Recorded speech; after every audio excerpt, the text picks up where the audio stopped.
Seja bem-vindo ao podcast do Inova Social. Eu sou Vitor Vasques e hoje nós estamos aqui com Andressa Jordano. Oi, pessoal, bom dia, boa tarde, boa noite, seja lá a hora que vocês estiver ouvindo. Andressa já começou esse podcast acelerada. Já. E Andressa, hoje a gente vai falar sobre um assunto bem sério. Não que os temas do podcast do Inova Social não sejam sérios, mas hoje a gente vai falar sobre a síndrome de burnout. Sim, que é conhecida também no Brasil como síndrome do esgotamento profissional, que recentemente foi considerado pela OMS como uma doença, como uma síndrome, como... Algo que afeta a saúde. Sim, exatamente. Resumindo o que é burnout, é quando você trabalha tanto e passa por um momento de estresse tão grande no trabalho que a sua saúde física e emocional são comprometidas, física ou emocional, mas a gente vai ver no decorrer do podcast que uma coisa tá ligada à outra, né? Então é um assunto muito sério que vem acometendo muitas pessoas. No Brasil, segundo o ISMA-BR, 72% da população brasileira tem algum problema relacionado ao estresse. E desse montante de pessoas, digamos assim, 32% tem essa síndrome do esgotamento profissional. São mais de 33 milhões de pessoas. E num ranking de 8 países que o ISMA-BR fez, a gente ganha entre aspas, né? Porque nisso ninguém ganha. A gente ganha dos chineses e dos americanos e a gente só perde para os japoneses, em que 70% da população é atingida por esse problema. Ou seja, por que a gente está falando sobre isso, né? Além de ser um tema super relevante do universo do Inova Social, né? Particularmente, tanto a Andressa quanto eu, nós já tivemos casos, né, de burnout na vida. E a gente está falando sobre um cenário que eu, pelo menos, sinto, né, eu, Vitor, eu acredito que a Andressa vai concordar, mas a gente tem visto muitas pessoas próximas a nós, né, próximas que eu diga amigos, colegas de trabalho, passando por isso. Alguns nem tendo identificado que eram isso, mas você percebe, né? Você pinça ali nos desabafos ali, você identifica que a pessoa está passando por isso, né? Quando a gente fala de uma sociedade como a japonesa, né? Em que a gente tem um índice de suicídio absurdo, né? Que tem até um nome para uma morte em decorrência do trabalho, ou um suicídio feito em decorrência do estresse no trabalho, né? Que a gente já falou aqui no Inova e que a gente vai colocar o link aqui no post. Estar atrás do Japão neste quesito é uma coisa assim extremamente preocupante, né? E quando a gente fala, por exemplo, dos Estados Unidos, que é um país super capitalista, e os chineses têm toda a questão da mão de obra barata e do trabalho, ficar à frente desses dois países é uma questão que eu, assim, levanto, que eu falo assim, será que nós estamos caminhando para um momento de reflexão, de mercado e de... Tá certo isso? Exatamente.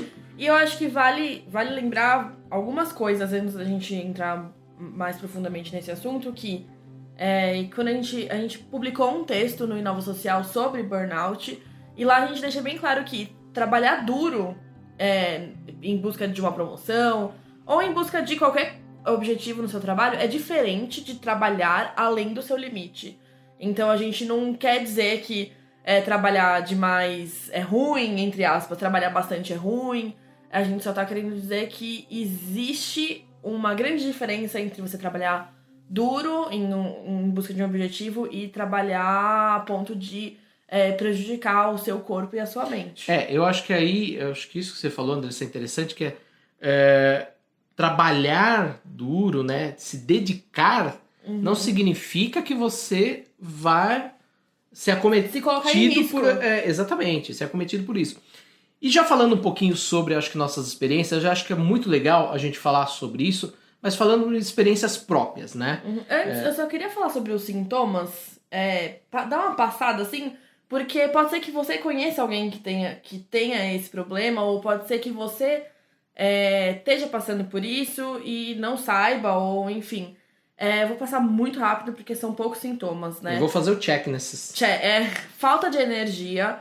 Então, você dorme até que, sei lá, 8, 10 horas por dia, não importa o quanto você durma, você continua cansado e você também não tem energia pra fazer coisas que você gosta de fazer. Então, sair, ver os amigos, enfim, você tá sempre se recuperando do trabalho. E a gente vai falar um pouco sobre isso porque a gente passou muito por isso também. Então, você não tem energia, você não tem tempo pra fazer nada além de trabalhar, você tem problemas pra manter hábitos saudáveis, você vive de delivery, você não consegue encontrar energia ou tempo pra fazer um exercício físico. Você precisa daquele chocolatinho, né? Daquela válvula de escape, né? Isso que você falou agora um pouco sobre problemas de manter os hábitos saudáveis. É assim, você faz academia, você faz tudo, mas assim, no final você sempre desconta no chocolate. Né? Ou às vezes você nem faz, porque você Exato. não tem tempo, ou porque você não tem energia. E você também tem problemas com sono, ou você demora muito pra pegar no sono por causa dos problemas do trabalho, ou você dorme mal, ou você sonha com o trabalho. E também o último sintoma é a dor física. A gente acaba romantizando o omeprazol de todos os dias. É muito, muito comum eu ouvir pessoas falando, ai não, porque todo dia eu tomo um omeprazol pra já segurar a dor de estômago que eu vou ter por causa do estresse que eu tenho no trabalho. Então, você tem dor de estômago, dor de cabeça, dor muscular, enfim. Uma série de coisas que estão juntas e que podem resultar em um problema muito sério, que foi o que o Vitor passou. E meu caro ouvinte, se você chegou ao nível da dor física, você pode ter certeza que isso é um grande alerta para você. Conta um pouco sobre a sua experiência. Eu vou contar um pouquinho sobre a minha experiência. Porque a gente teve experiências, né, com esses Diferentes, sintomas, né? Só que diferentes. Então, Exato. Conta como que foi a sua. É engraçado, Andressa, que hoje eu tava olhando o Facebook, né? E o Facebook, ele é fantástico porque ele te lembra de coisas... E normalmente ele te lembra de coisas que você não quer lembrar. Exatamente. E hoje ele me lembrou que há 6 anos atrás eu tava numa reunião fora do país, numa mesa gigantesca, que era uma reunião com várias pessoas de vários países, e era uma reunião que durou 9 horas. Então, assim, a minha história ela não começa aí, mas o início do fim ela começa nesse ponto. Como que foi a minha situação? Eu cheguei a um nível de estresse tão alto que... Primeiro que eu já não tinha mais nenhum... Eu chegava no fim de semana e eu não queria fazer nada além de dormir e descansar. Porque eu precisava dormir e descansar sábado e domingo, porque eu já estava sofrendo pela segunda-feira. Esse era um ponto. Então vamos lá fazer o check. Eu não tenho energia para nada. Né? Exatamente. O segundo ponto era a falta de tempo. Eu não tinha tempo para nada. Eu não tinha tempo para a família, eu não tinha tempo para os amigos, eu não tinha tempo para a Andressa, para quem não sabe, a gente é casado. Na época não era casado, mas assim, a Andressa ela estava do meu lado, mas eu só estava lá em corpo físico, né? A minha mente estava desgastada. Então mais um check para o nosso sintoma, né? O terceiro sintoma que é hábitos saudáveis. Isso é uma coisa que eu tô até mesmo me recuperando até hoje um pouco, porque eu brigava muito em ter os hábitos saudáveis, mas tinha sempre aquela reunião num fuso horário diferente, que era no meio do almoço, e eu falava, hoje não tem problema, e hoje não tem problema eu comer um lanche, virou o normal. Então mais um pontinho, né?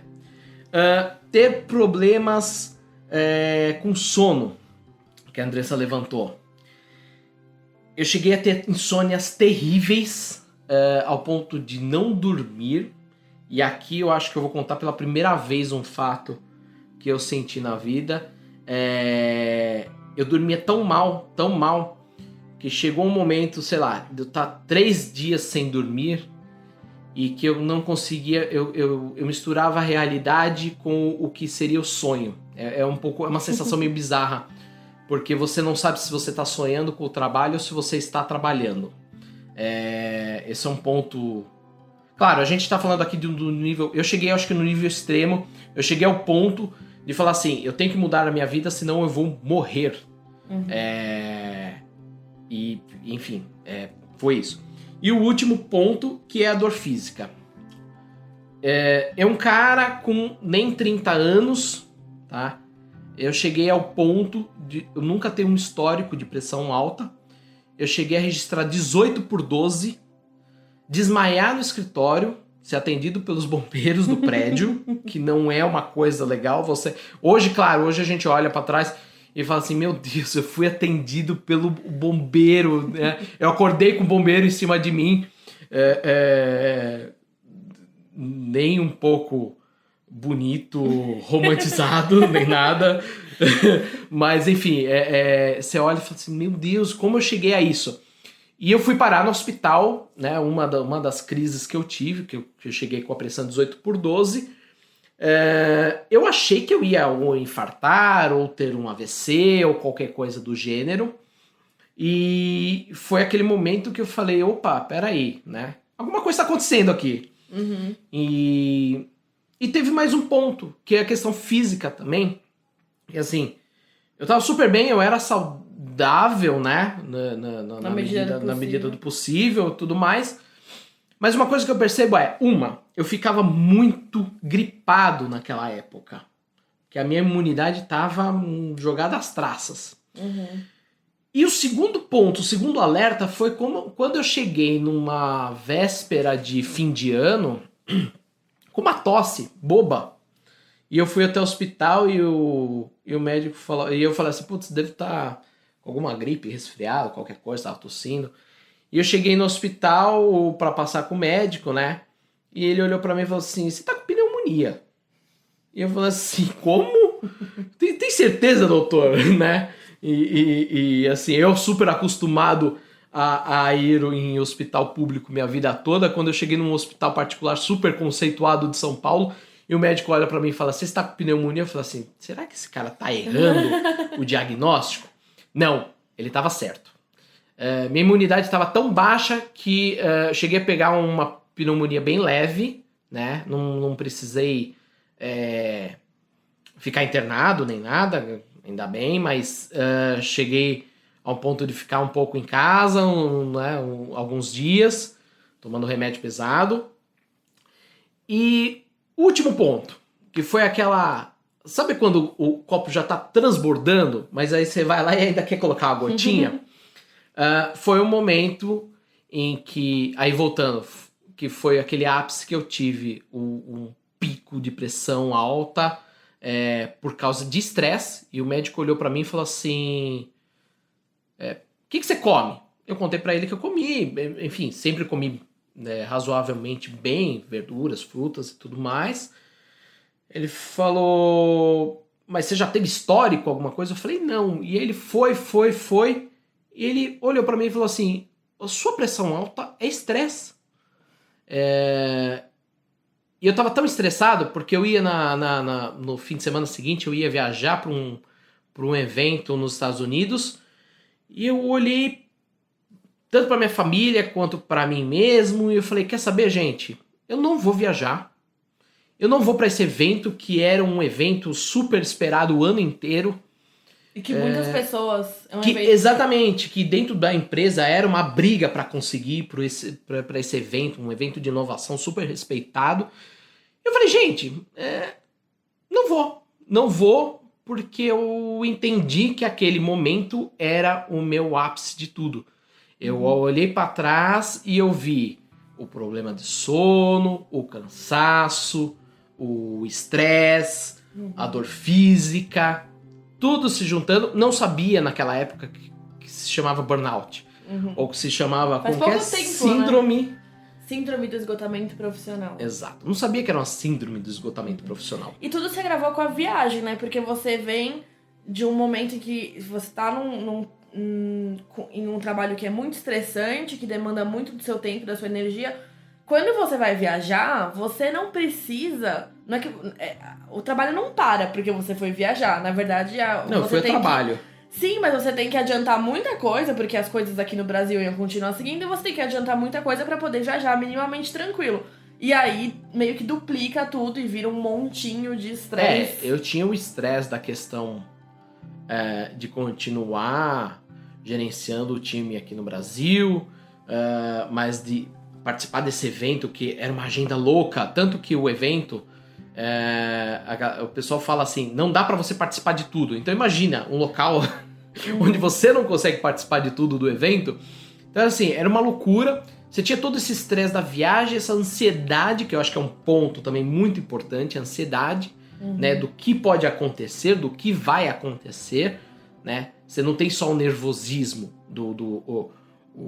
eu não sou médico, eu não sou psicólogo, mas foi o que eu senti na pele, que foi assim, tem muita diferença entre o estresse, nervosismo, né, de você ficar bravo, irritado, né, e tem o estresse da ansiedade de você, o que vai acontecer, qual que é o resultado da ação X, qual que é o resultado Y, né.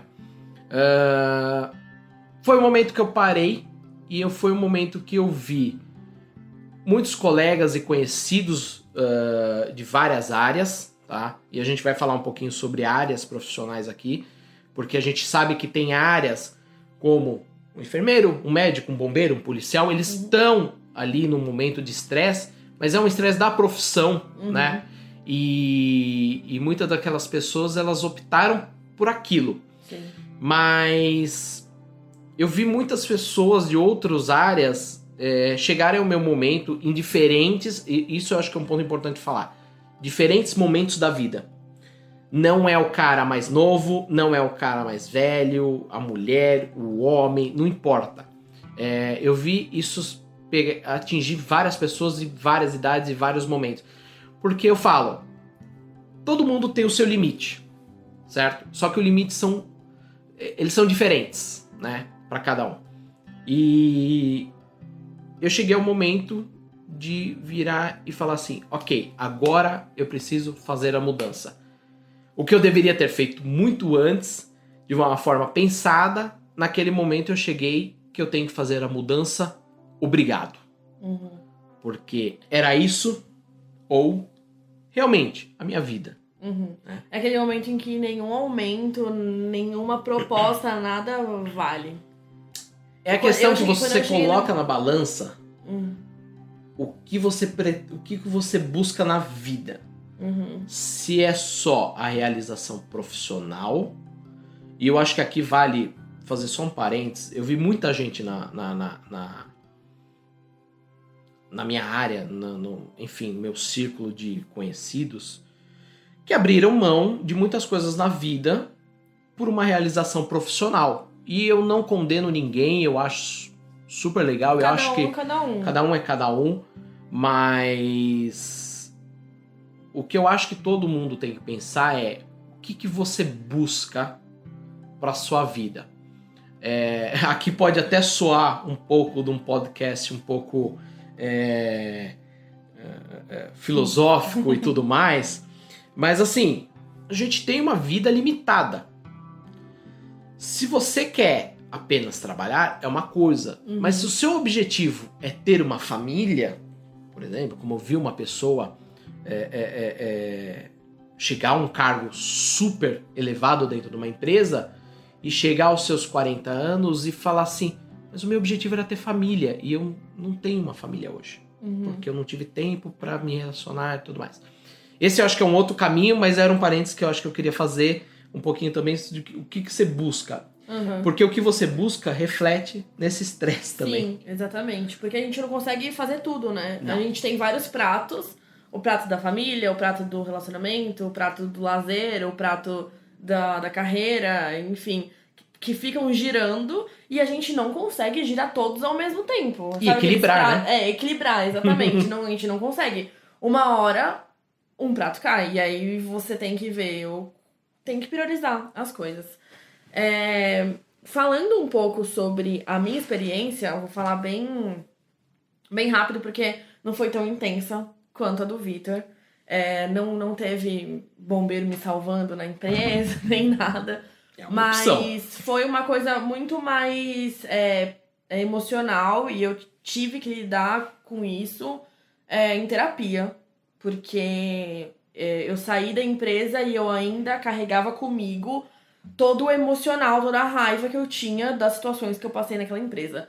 Era uma empresa ótima, eu comecei a minha vida profissional nela e fiquei, acho que quase 6 anos lá. E não era um problema da cultura da empresa, não era aquela empresa que falava, não, porque você tem que saber trabalhar sob pressão e tudo mais. Era um problema de gestão. A minha chefe, ela era absurdamente exigente em um nível que não era... Em que faltava uma compreensão das coisas, da realidade. Ela era exigente com o time, o que ela não seria exigente com ela mesma. Exato. Ou, enfim, não sei se ela sofria muita pressão de cima e aí replicava a Que também pressão. é um ponto. Enfim. E era muito... Eu não sei explicar direito o que foi que aconteceu. Eu acho que foram problemas... Todos os dias tinha um problema diferente. Então, ela pediu uma apresentação pra entregar até às 6. Eu entregava a apresentação às 5... E aí parava tudo que eu tinha pra fazer, entregava a apresentação às 5, ela ia embora e falava que via a apresentação no dia seguinte. Então eram coisas que iam fazendo com que eu me perguntasse qual que era meu valor ali. E tinha muito trabalho, a gente pedia mais uma pessoa pra conseguir melhorar o trabalho. E o que a gente recebia era uma coisa tipo, você tem que saber fazer o trabalho, você tem que ser capaz. Se alguém da equipe faltava e ficava o trabalho acumulado, você tinha que entregar o trabalho como se ninguém tivesse faltado. Enfim, era uma coisa muito focada em números, em produtividade. E eu sentia que eu tava lidando com uma pessoa que não sabia direito o que eu tava fazendo. Então, às vezes eu sentia que se eu falasse que aquilo era, sei lá, que o céu é roxo... Ela ia acreditar em mim porque ela nunca tinha visto a cor do céu, sabe?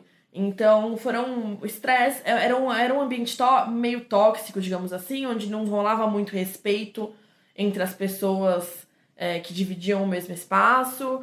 Então, aos poucos, eu fui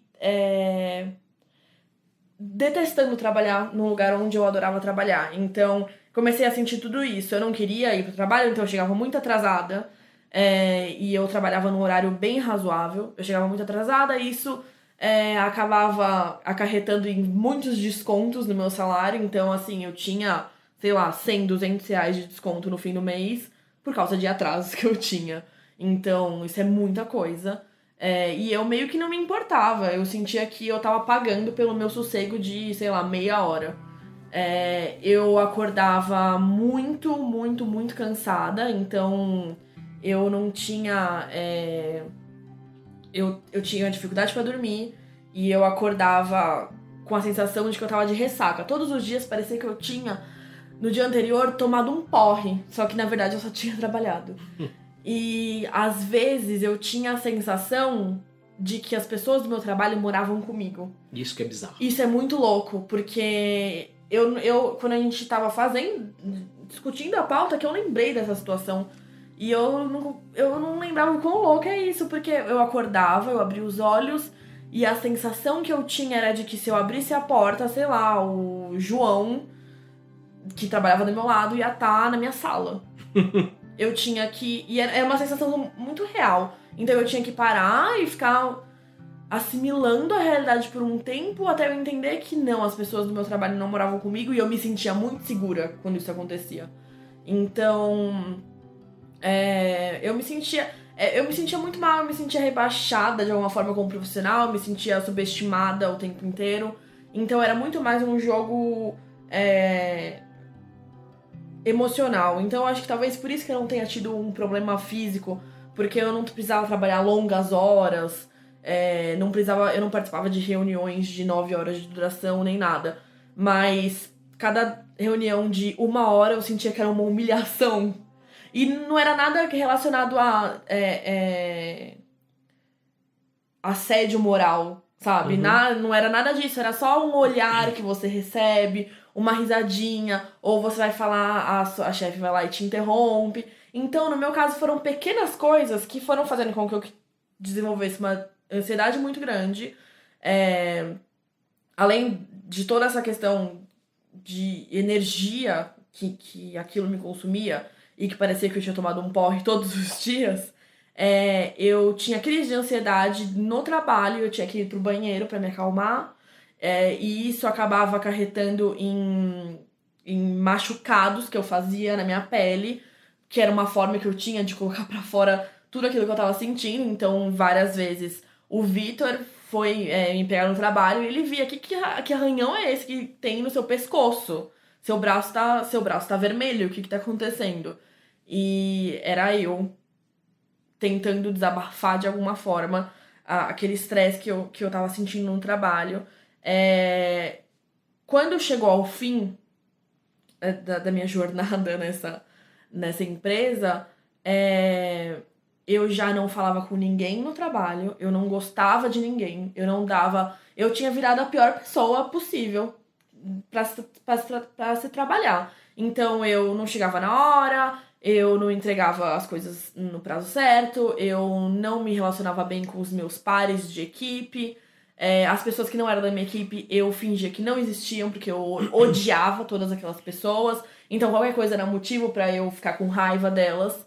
E tanto que no dia em que eu saí, no dia que eu pedi demissão, eu chorava muito pra minha chefe, como se eu estivesse fazendo alguma coisa errada pra ela, sabe? E pra ela também foi como se eu tivesse feito algo errado pra ela, porque quando foi a hora de ir embora e tudo mais, ela nem quis se despedir de mim. Ela entrou numa reunião e uma outra funcionária que estava abaixo dela, uma outra gerente, que fez todo o desligamento e as oficializações da coisa.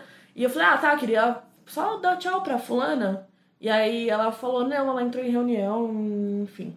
Não precisa. Foi isso. E aí, no dia que eu fui assinar mais algumas coisas que eu tinha pra assinar na empresa, dei de cara com ela e ela fingiu que eu não existia. Então, assim, eu trabalhei 5 anos com a pessoa, fazendo tudo que a pessoa pedia, porque eu achava que era isso que eu tinha que fazer. E no fim das contas a pessoa fingia que eu não existia, se sentiu super ofendida. E eu, por muitos anos, sentia que eu tinha feito a coisa errada, que eu tinha deixado ela na mão, de alguma forma. E foi algo que eu tive que lidar na terapia. Como que a gente fez pra resolver isso, eu e o Vitor? Demissão. A gente pediu demissão. Calma, gente. A gente não está falando pra você pedir demissão. Exatamente. Nós estamos pedindo para você rever a sua vida. Sim. Profissional, de preferência. Exatamente. Mas se precisar rever a vida inteira, também precisa. E foi uma coisa assim... a situação de empregos no Brasil não tava como tá hoje. Tava começando a ficar difícil. E um dos argumentos da minha chefe foi... mas o seu aumento vai sair logo. E eu fiquei pensando, mas não tem mais dinheiro que pague pra eu tá passando pelo que eu tô passando aqui. E o outro argumento foi, a situação tá muito difícil, você tem certeza?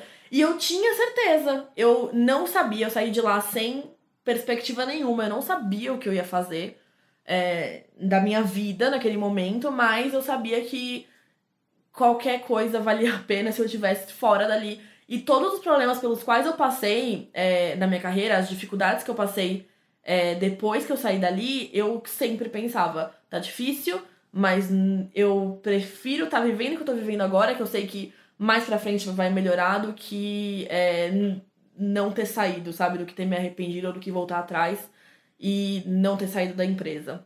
Então, não digo que é o que todo mundo tem que fazer, passando por uma situação de esgotamento de trabalho, mas foi algo que eu fiz e foi algo que deu muito errado no começo, mas que em algum momento deu certo. Na verdade, eu acho que vale falar aqui, Andrés, que você tinha um caso que tinha um reflexo muito de um gestor, né? Sim. E no meu caso, eu era o gestor, né? Enfim, eu tava no cargo mais alto que poderia ter aqui no Brasil.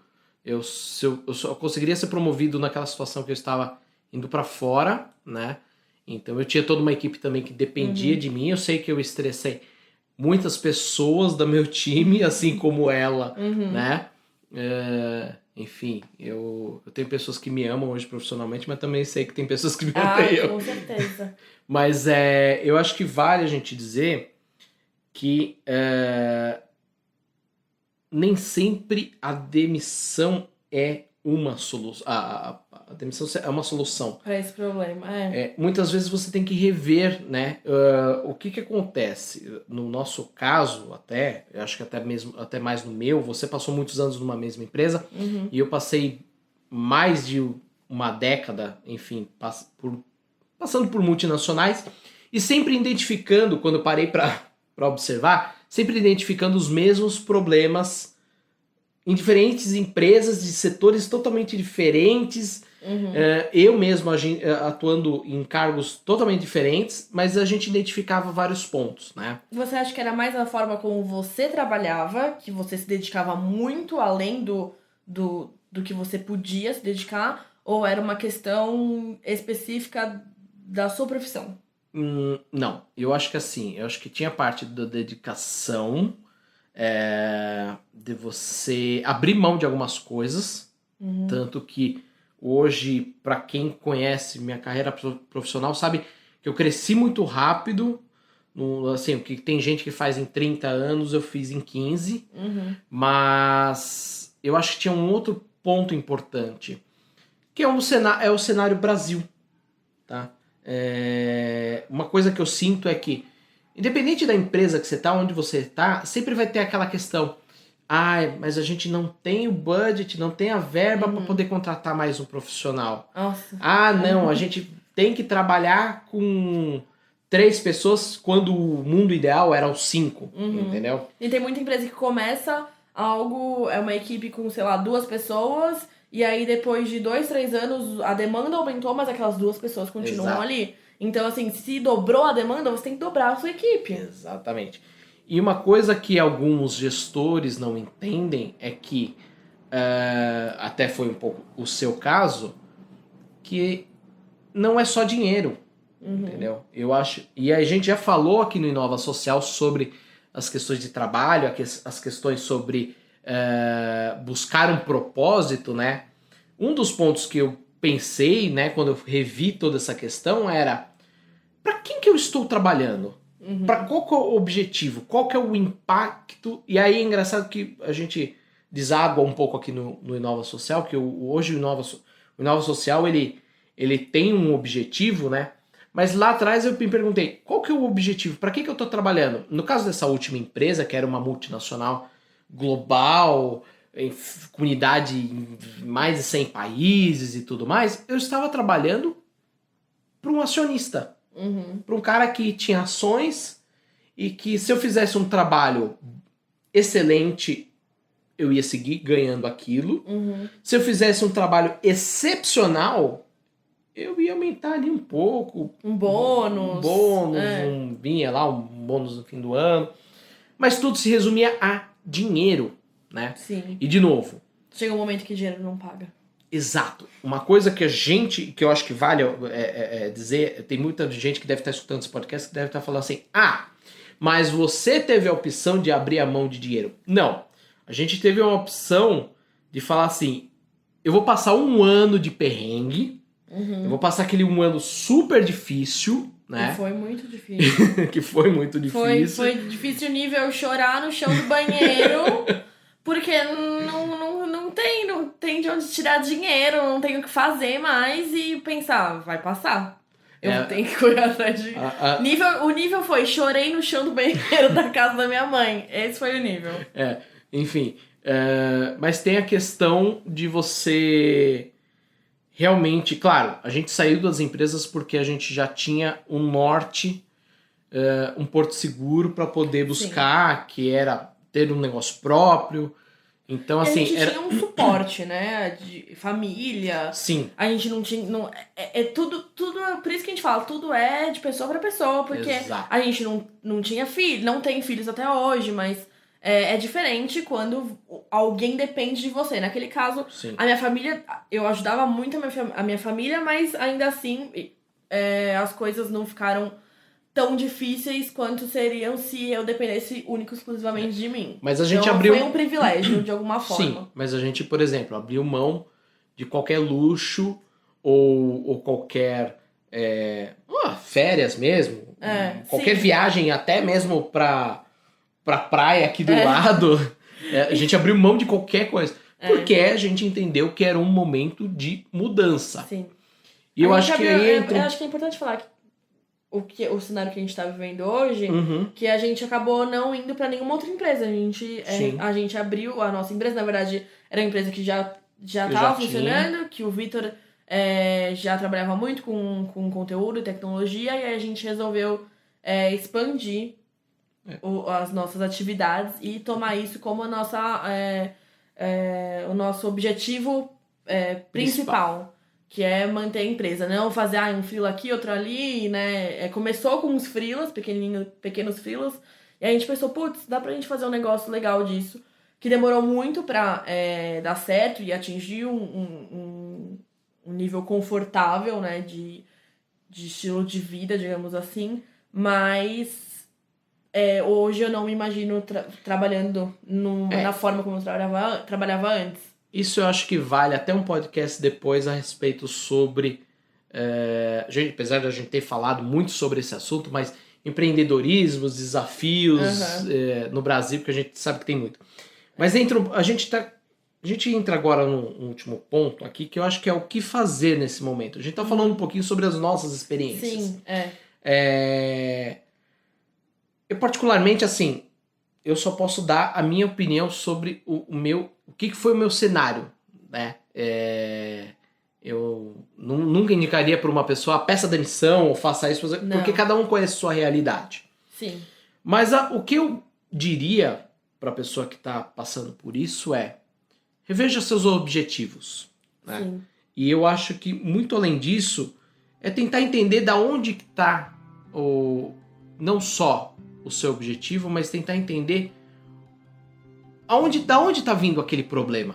Da onde tá vindo esse como que eu posso dizer? Não vou chamar só de estresse, porque eu acho que não é só o estresse. Mas esse esgotamento, Exato. né? Ele é resultado de quê? É você que se dedica muito além do que precisa? Ou é o seu chefe? É uma cultura da empresa? É um problema que tem... É o mercado? No seu mercado, por exemplo, o mercado publicitário tem muita gente. A gente tem casos no mundo inteiro de gente que teve problemas de saúde por esgotamento profissional no mercado publicitário. Esse é um outro ponto. Acho que falando um pouquinho do mercado publicitário, eu também posso falar um pouquinho. Eu abri mão, há mais de 10 anos atrás, de trabalhar dentro de agência, né? Eu venho da área de comunicação. Eu acho que esse foi o primeiro momento que eu repensei um pouco minha carreira, mas eu abri mão de trabalhar dentro de agência por causa daquela questão de tudo é para ontem, não existe um planejamento, eu sempre estou apagando um incêndio. Sim. Mas tem gente que ama isso. Mas tem gente que ama. E vive super bem. Exatamente. Então, por exemplo, que nem a gente falou no começo do podcast, policial, médico, enfermeiro, bombeiro, são... Posso contar um caso? Pode. Eu recentemente, a gente usa muito aplicativo de táxi, né, tudo mais, e recentemente casou de eu ter o motorista da vez, né? O que quer dizer isso? É um motorista que sempre que eu peço o aplicativo, acaba caindo para ele, porque ele mora aqui próximo de casa. E conversando, conhecendo esse rapaz aí, eu descobri que ele é enfermeiro num dos principais hospitais públicos de São Paulo, um hospital que é referência em ortopedia e tudo mais. Então, assim, a maioria dos casos de acidente vão para lá, né? Ele trabalhando pronto-socorro. E outro dia ele brincou comigo, mas eu depois fui conversar com ele, entender um pouco mais. E ele falou assim, isso aqui pra mim é uma terapia... como que ele falou? Uma terapia paga, né? Que eu uso pra conversar com as pessoas. Porque assim, pra mim o menor dos problemas é isso aqui, né? Eu daqui, sei lá, amanhã vou fazer plantão, né? Ele falou. E o estresse vai ser infinitamente maior do que isso daqui. É bom até pra ver por uma perspectiva diferente, né? Já outras pessoas, né, que a gente já escutou casos, de serem motoristas, que pra ele aquilo ali, eles... A vontade dele só falta matar, exato. Então, assim, por isso, cada um tem o seu gargalo, cada um tem o seu limite. E outra coisa que é importante é procurar um profissional Isso. que vai te ajudar a lidar com isso. Lembrando, é uma doença que foi já tipificada pela OMS. Então, exatamente. Não sou eu que tô falando, não é o Vitor que tá falando. Isso é um problema muito sério e que pode causar danos muito severos. Pode causar morte. Sim. Já causou. E não é algo que pode causar, talvez cause. Não, já causou em pessoas no mundo inteiro. O Japão tem um nome pra isso. Então, pra gente entender. O Japão, ele tá só. Ele é o único país que tá na nossa frente no ranking de países. No ranking de problemas de burnout, né? Burnout. Então é muito sério isso. É importante procurar um profissional, um psicólogo, ou eu já fiz terapia com um tipo de terapia chamado filosofia clínica. Então a profissional que cuidava de mim era uma filósofa com uma habilitação clínica. Então existem várias formas de você lidar com isso. Acho que o primeiro passo é entender que você tá vivendo esses sintomas, entender que existe uma vida além do trabalho e que você precisa arrumar uma forma de resolver isso. Vai ser mudando de equipe, vai ser mudando de empresa, de profissão. Eu acho que não existe problema nenhum em aceitar que você precisa mudar, em abraçar a mudança. Não existe problema nenhum em não aguentar, sabe? Falar, esse é o meu limite. Não dá. E o seu limite pode ser diferente do limite de outras pessoas. A gente tem muita cultura de que não tem que saber trabalhar sob pressão. A cultura do aprendiz, sabe? Tem que saber trabalhar sob pressão e nananã. E, enfim, não. Você não é um profissional melhor ou pior pelo grau de pressão que você aguenta, sabe? Imagina um professor de yoga trabalhando no corpo de bombeiros. Não vai. É uma coisa que não orna. E imagina um cara que trabalha no corpo de bombeiros trabalhando como um instrutor de yoga. Então, eu acho que existem várias formas de lidar com isso. Eu acho que a primeira forma é se colocar em primeiro lugar e perceber que existe um outro você além de quem você é no trabalho. E eu acho que você falou um ponto interessante, busque, né, um profissional. Uhum. Para quem não quer buscar, eu sei de casos, eu era um caso mesmo, não quer buscar um psicólogo, busque um parente, um amigo, uma pessoa próxima para conversar, converse, entenda que você, por mais, como que eu posso dizer isso? Por mais profissional, por mais Roberto Justus que você seja, você tem um momento, tem um momento de indefesa, entendeu? Então entenda que você tem os seus limites e se não for para procurar um profissional, mas que converse, reflita. Tem gente que prefere um momento de reflexão próprio, mas enfim. Ou ir no médico, fazer um check-up, se dar o médico do check-up ele vai falar assim: você tem problema de saúde. Mas procurar hobbies. Sim. Às vezes, eu ultimamente estava sentindo que eu estava trabalhando muito e eu gosto muito do que eu faço, mas eu não estava fazendo não é nem com vontade, mas é que eu estava sentindo que estava faltando alguma coisa. E eu percebi que 100% da minha rotina durante a semana era trabalho. E aí eu pensei, se eu colocar um hobby aqui, escrever um livro, ou passear de bicicleta, ou fazer bordado, que é o que eu encontrei que eu estou fazendo bordado. Pode falar que você tá bordando. Principalmente, eu acho que é um hobby fora da tela, eu acho que é importante. Quando você adiciona uma coisa na sua rotina que não é trabalho, muda a proporção do trabalho na sua vida. Então, se você só trabalha, 100% do seu dia é trabalhar. Agora, se você trabalha e, sei lá, lê um livro, se dedica mesmo a ler um livro, ou vai bordar por 1 hora, 90% do seu dia é trabalho, 10% do seu dia é lazer. Então já vai mudando um pouco as coisas. Eu acho que é muito, muito, muito importante entender que, de novo, existe vida além do trabalho, precisa existir vida além do trabalho pra você fazer seu trabalho bem. Pra você até descansar a cabeça do trabalho. E às vezes descansar não é dormir, porque quando você tá estressado, você dorme mal, enfim.